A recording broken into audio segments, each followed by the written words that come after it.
దేవునికి స్తోత్రం. దేవుని యొక్క బలమైన నామమునకు ఘనమైన నామమునకు మహిమా ఘనత కలుగును గాక. దేవాది దేవుని నామమున మీకు అందరికీ నా యొక్క శుభాకాంక్షలు తెలియజేసుకుంటున్నాను. మరి దేవుడు మనతో ఈరోజు ఏం మాట్లాడిపోవచ్చున్నాడు, దేవుని యొక్క మాటలు మనం శ్రద్ధగా విందాం. దేవుని వాక్యం చదువుకుందాం.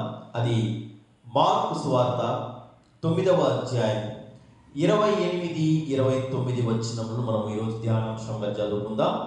మార్కు సువార్త 9వ అధ్యాయం 28-29 వచనాలు. ఆయన ఇంటిలోనికి వెళ్ళిన తరువాత ఆయన శిష్యులు, మేమెందుకు ఆ దయ్యమును వెళ్ళగొట్టలేకపోతిమి ఏకాంతమున అని ఆయన అడిగినారు. అందుకు ఆయన, ప్రార్థన వలనే కానీ మరి దేని వలన నేను ఈ విధమైనది వదిలిపోవుట అసాధ్యమని వారితో చెప్పాను. చిన్న మాట ప్రార్థన చేసుకుని మనం దేవుని వాక్యం ప్రారంభించుకుందాం. పరిశుద్ధుడైన తండ్రి, మహా గొప్ప దేవుడా, మీ బంగారు పాదములకు వేలాది స్తుతులు స్తోత్రాలైన తండ్రి, మా ప్రభువా, ఈ రోజున నా తండ్రి మరొక అంశంతో మా ప్రియులందరితో మీరు మాట్లాడుతూ నా తండ్రి ఇచ్చిన సమయాన్ని బట్టి మీకు వందనాలు చెల్లిస్తున్నాం. నా తండ్రి, నన్ను నీ నోటి బోరగా వాడుకొని నా ప్రభువా, ఈరోజు ఆత్మలో ఎలా బలపడాలో నా ప్రభువా తండ్రి, ఆ విషయం గురించి మా ప్రియులందరితో మీరు మాట్లాడమని మా ప్రభువును రక్షకుడైన యేసు క్రీస్తు నామమున పాపని ప్రతిమాలు వేడుకొచ్చిన పరమ తండ్రి, ఆమేన్. మరి 28-29 వచనాల్లో 29వ వచనంలో యేసయ్య శిష్యులు అడిగిన ఆ యొక్క ప్రశ్నకు ఒక ఆన్సర్ ఇస్తున్నాడు.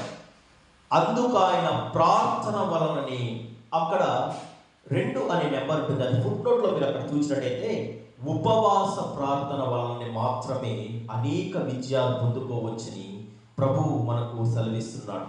మరి ఈ యొక్క ఉపవాస ప్రార్థన ద్వారా మన యొక్క అంతరంగంలోని ఆత్మ కానీ అంతరంగ పురుషుడు కానీ బలపడడానికి ఉపవాస ప్రార్థన మాత్రమే మనకు సహాయపడతాయి. చూడండి, ఇక్కడ జరిగిన విషయం మనం జాగ్రత్తగా గమనించినట్టయితే, యేసయ్య వద్దకు ఒక మూగ దయ్యాన్ని కలిగిన వాడిని, ఒక బాలుని తీసుకుని అతని తండ్రి యేసయ్య దగ్గరికి వచ్చినాడు.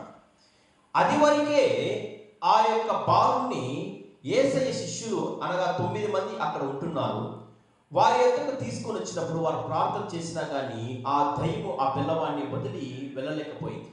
అనగా ఎందుకనగా 9 మంది అక్కడ ఉన్నారని మనం జాగ్రత్తగా ఆలోచించినట్టయితే, యేసయ్య మరియు పేతురు, యోహాను, యాకోబులు వీరు రూపాంతరం కొండ మీద వెళ్ళి అక్కడ ప్రభువు రూపాంతరం చెందిన సందర్భం తర్వాత ఆ కొండ దిగి మరలా ఆ యొక్క ప్రదేశంకు వచ్చినప్పుడు, క్రింద ప్రదేశంకి వచ్చినప్పుడు జనసమూహం అంతా అక్కడ యేసయ్య కోసం ఎదురు చూస్తున్నారు. యేసయ్య ఒక ప్రసంగ బోధన వినడానికి కావచ్చు, ఆయన చేత స్వస్థపరచబడడానికి కావచ్చు, ఆయన చూడడానికి కావచ్చు, అనేక మంది జనము ఆ యొక్క కొండ కింద యేసయ్య కోసం ఎదురు చూస్తున్నారు.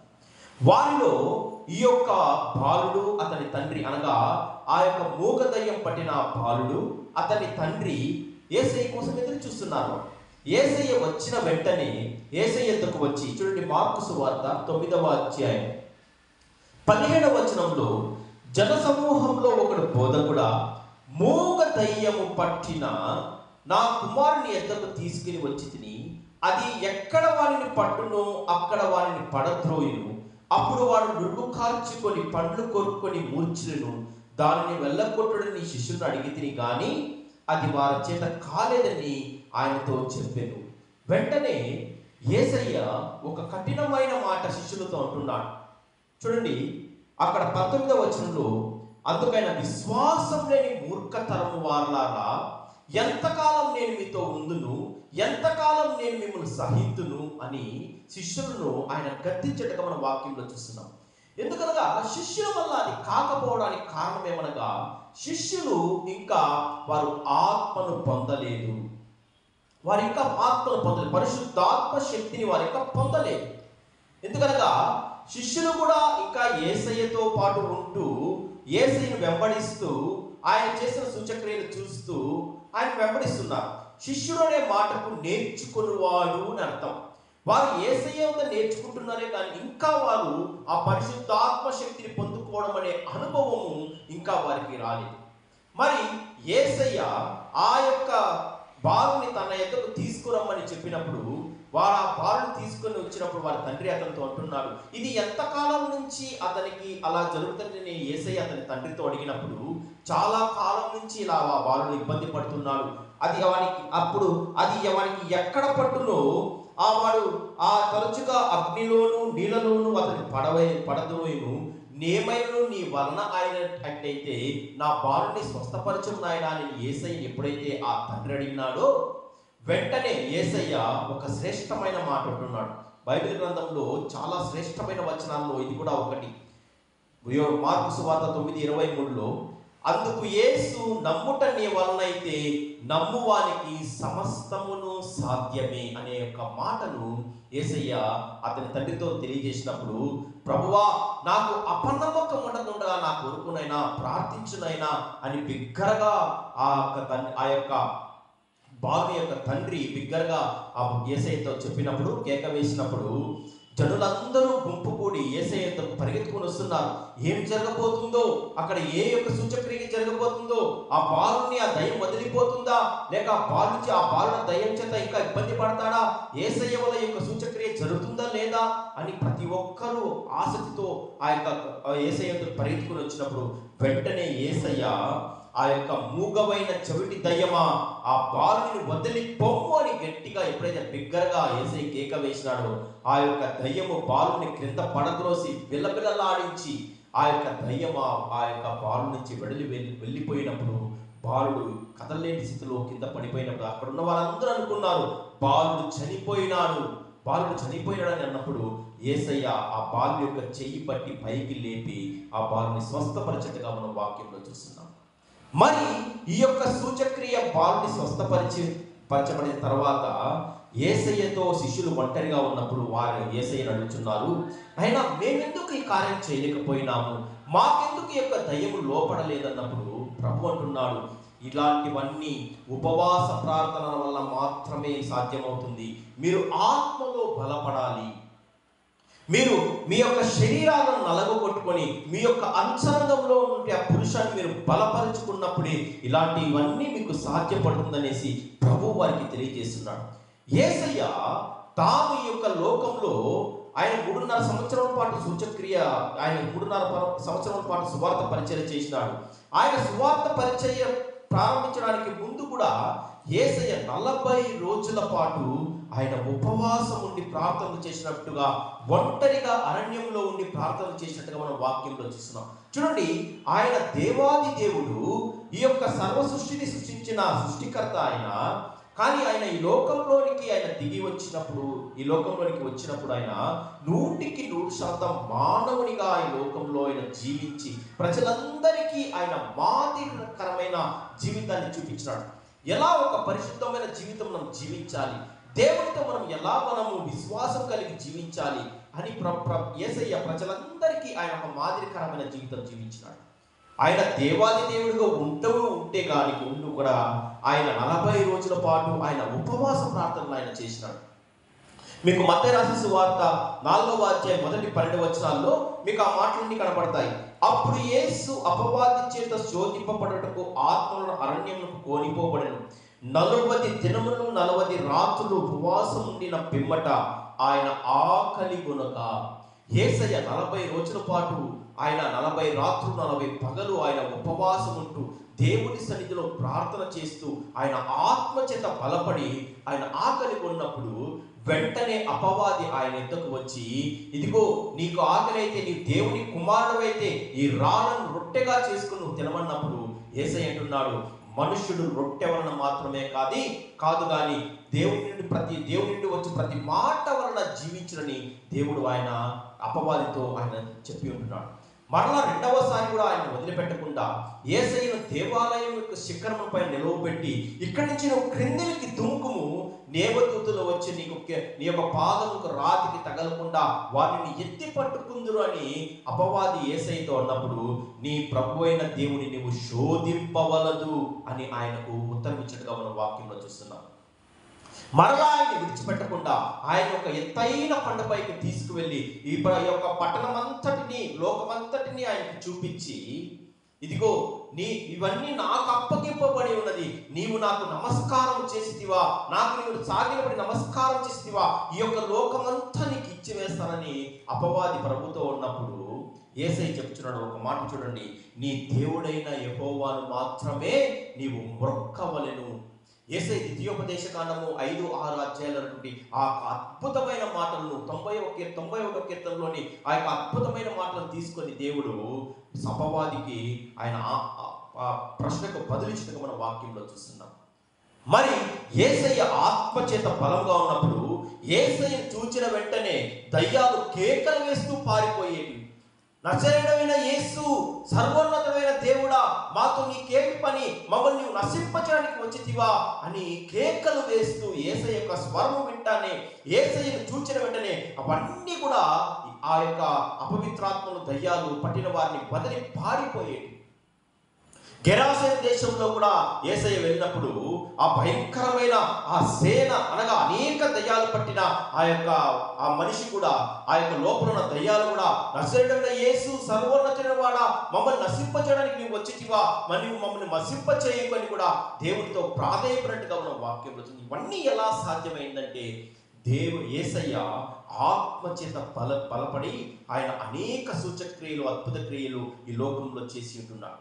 ఆయన వెంబడించిన శిష్యులు కూడా ఎప్పుడైతే ఆ యొక్క మేడగదిలో వారు పరిశుద్ధాత్మను పొందుకున్నారో వారు కూడా ఆత్మచేత బలపడి అనేక కార్యములు చేసినారంట. వారు కూడా 12 రోజుల పాటు ఆ యొక్క యేసయ్య ఆరోహణమైన తర్వాత వారు 10 రోజుల పాటు ఆ యొక్క మేడగది పైన వారు ఎదురు చూస్తూ, ప్రార్థనలు చేస్తూ, విజ్ఞాపనలు చేస్తూ, ఒక గుంపుగా కూడి వారు ఏక మనసుతో వారు ప్రార్థన చేసినప్పుడు ఆకాశం నుండి పరిశుద్ధాత్మ అగ్ని రూపంగా నాలుకలుగా విభాగింపబడి వారిపైకి ఎప్పుడైతే వారిపైకి దిగి వచ్చిందో అప్పటి నుండి వారు చేసిన సూచక్రియలు, వారు చేసిన అద్భుత కార్యాలు చూసినట్టయితే మనకందరికీ ఆశ్చర్యం వేస్తారు. చూడండి, మీకు అపోస్తల కార్యములు 5వ అధ్యాయం 15వ వచనంలో, అపోస్తల కార్యములు 5వ అధ్యాయం 15వ వచనంలో మనకు ఒక శ్రేష్టమైన మాట కనబడుతుంది.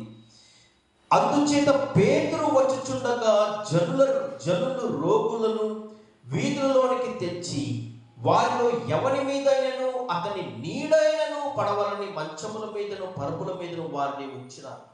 పేతురు యొక్క నీడ పడాలని, పేతురు యొక్క వస్త్రము తాకినా మనము స్వస్థపరచబడతామని, పేతురు యొక్క నీడ తాకినా మనం స్వస్థపరచబడతామని కూడా వారు ఆ యొక్క రోగులను, దయ్యం పట్టిన వారును, రోగపీడితులను తీసుకుని వచ్చిన వారందరూ కూడా యేసు క్రీస్తు నామమున వారు స్వస్థపరచబడ్డారు.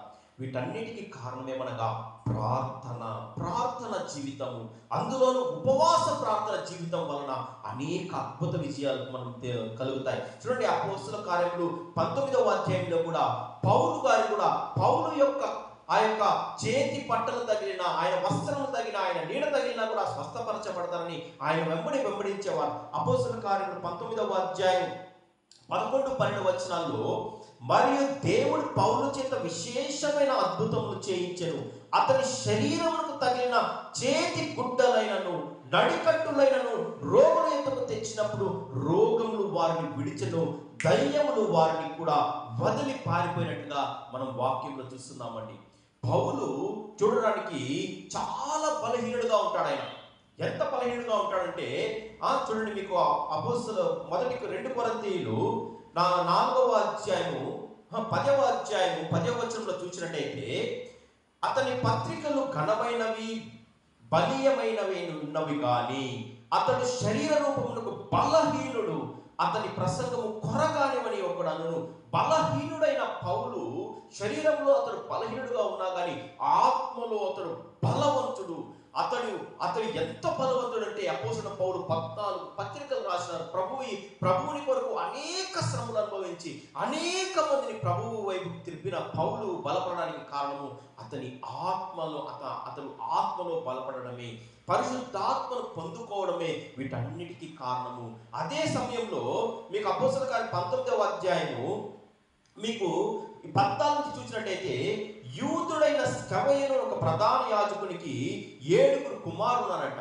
వారు అపోస్తలుడైన పౌలు చేస్తున్న అద్భుత కార్యములు చూచి మనము కూడా ఇలాగ చేయొచ్చు అనుకుని వారు దయ్యం పట్టిన వారిని వీళ్ళు గద్దించినప్పుడు ఆ దయ్యాలు మాట్లాడుచున్నాయి, మేము నజరేయుడైన యేసుక్రీస్తును మేము మాకు తెలుసును, అపోస్తలుడైన పౌలు కూడా మేము ఎరిగి ఉన్నాము, కానీ మీరెవరని వారిని ఒక్క తన్ను తన్నప్పుడు వారు తమ బట్టలు విడిచి దిగంబరులుగా ఉండి వారు అక్కడి నుంచి పారిపోయినట్టుగా మనం వాక్యంలో చూస్తున్నాం. అదే అపోస్తలుల కార్యం 19వ అధ్యాయం మీరు 14 నుంచి 16 వచనం చదివినట్టయితే ఈ యొక్క విశేషాలన్నీ మనకు కనబడతాయి. అనగా దేవుని ఆత్మ, పరిశుద్ధాత్మ లేనివాడు దయ్యములను జయించలేడు, శరీర కార్యాలను జయించలేడు, శరీరంలో అదుపులో పెట్టుకోలేడు. తమకిష్టం వచ్చినట్టు వారు ప్రవర్తిస్తుంటారు, వేషధారులుగా జీవిస్తారు. కానీ ఎవరైతే ఆత్మలో బలపడి ఉంటారో, అనగా ఉపవాస ప్రార్థనల ద్వారా ఎవరైతే బలవంతులుగా ఉంటారో వారు దేవుని యొక్క కార్యంలో అనేకం చేయగలుగుతారు. ఈరోజు నీకు నాకు కూడా దేవుడు సెలవిస్తున్న మాట ఏమనగా, మనకు కూడా ఈ యొక్క గుడ్ ఫ్రైడే సీజన్లో ఉంటున్నాం, మనము లెంటిన్ డేస్లో ఉంటున్నాం. మనము కూడా ఉపవాస ప్రార్థనలు చేస్తూ ఆత్మలో బలపడినట్టయితే మనము కూడా అనేక రకమైన సూచక్రియలు యేసుక్రీస్తు నామమున మనం కూడా చేయగలుగుతాం. దేవుని యొక్క దేవుని యొక్క ప్రసంగాలు చేసేవారు కావచ్చు, దేవుని యొక్క సేవకులు కావచ్చు, వీరు కూడా ఆత్మలో బలపడాలి. అనుదినము ఈ యొక్క మా యొక్క అంతరంగ పురుషుడిని మనము బలపరుచుకోవాలి. అందుకే అంటున్నాడు 2 కొరింథీయులు 4వ అధ్యాయం మరి 16-17 వచనాల్లో, కావున మేము అధైర్యపడము, మా బాహ్య పురుషుడు కృషించుచున్నను, అంతర్య పురుషుడు దినదినము నూతన పరచబడుచున్నాడు. ఈ శరీరము కేవలం నిష్ప్రయోజనమే. ఏనాటికైనా ఈ శరీరము మన్ని నుండి తీయబడింది, చివరికి మన్నైపోతుంది. కానీ లోపలున్న యొక్క అంతరంగ పురుషుని ఎవరైతే బలపరుచుకుంటారో ఈ యొక్క ఆత్మ దేవుని యొద్దకు వెళ్తుంది. మన్ననేది మన్నై తిరిగి వెళ్ళిపోతుంది. దేవుడు అనుగ్రహించిన ఆత్మ దేవుని యొద్దకే మరలా చేర్చబడుతుందంటే, ఆత్మ ఆ యొక్క దేవుని యొద్దకు మనం చేర్చబడాలంటే మనం ఈ లోకంలో ఉన్నప్పుడే మనము ఆత్మను బలపరుచుకోవాలి. ఆత్మీయంగా మనం స్థిరపడాలి, ఆత్మీయంగా మనము బలపడాలి. మనము అలాంటి కృపను మనం పొందుకోవాలంటే యేసుక్రీస్తు నామమున మనం అనుదినము ప్రార్థనలు చేయాలి. మనకు వీలు కలిగినప్పుడల్లా మనం ఉపవాస ప్రార్థనలు చేయాలి. అప్పుడు మాత్రమే మనము మన యొక్క బలమైన ఆత్మలో మనం బలపడడానికి దేవుడు మనకు సహాయం చేస్తాడు. అట్టి కృపను మనకు దేవుడు అనుగ్రహించుగాక. ఆమేన్. Praise the lord.